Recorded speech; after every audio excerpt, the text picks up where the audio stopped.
विपक्ष जो लगातार मेरी सरकार पर हमलावर रहा है, मुझे लगता है कि विपक्ष को उन चीज़ों का आकलन करना चाहिए कि सरकार का बजट क्या कहता है और सरकार की नीतियां क्या कहती हैं।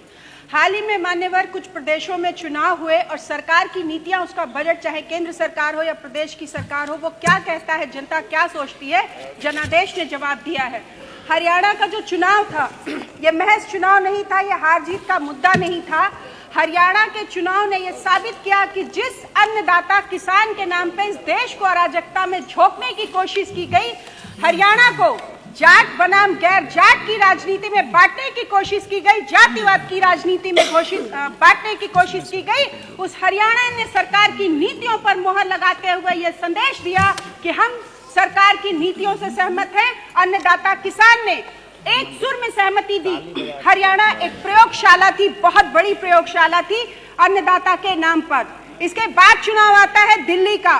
दिल्ली जिसे मिनी इंडिया आप कह सकते हैं, पूरब से पश्चिम और उत्तर से दक्षिण का व्यक्ति निवास करता है, और उस दिल्ली के व्यक्ति ने प्रत्येक राज्य के निवास करने वाले व्यक्ति ने एक सुर में सरकार की नीतियों को सराहते हुए जवाब दिया कि हम सरकार की नीतियों से सहमत हैं और ये वो सरकार है कि यदि हमें समस्या हुई तो घुटने के बल बैठकर सरकार हमें सुनेगी।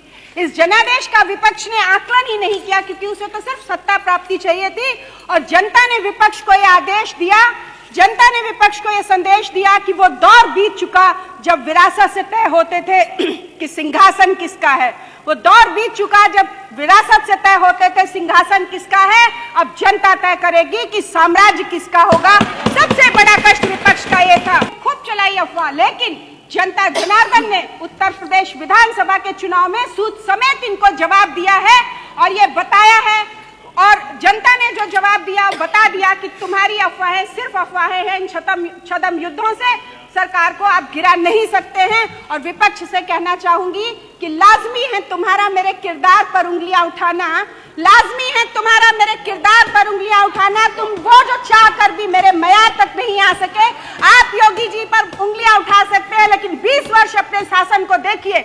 माननीय सभापति महोदय, इनको पीडीए की याद आती है, क्योंकि आपको पीडीए इसलिए याद आ रहा है कि आपकी सरकार में, यानी पिछले 70 वर्षों में जितना शोषण दलितों का, जितना पिछड़ों का हुआ है, शायद ही किसी का हुआ। और आज भी मैं भारतीय जनता पार्टी की सरकार से आती हूँ और एक ऐसे समाज से आती हूँ जिसे 70 वर्ष आपके लोगों ने प्रतिनिधित्व नहीं दिया, भारतीय जनता पार्टी ने दिया है। मैं उस अर्कवंशी समाज से आती हूँ, इसलिए दर्द समझती हूँ लोगों का कि कितना अपमान सहा है लोगों ने, कितना कष्ट सहा है। और अगर उस अपमान को देखना है तो आइए मेरी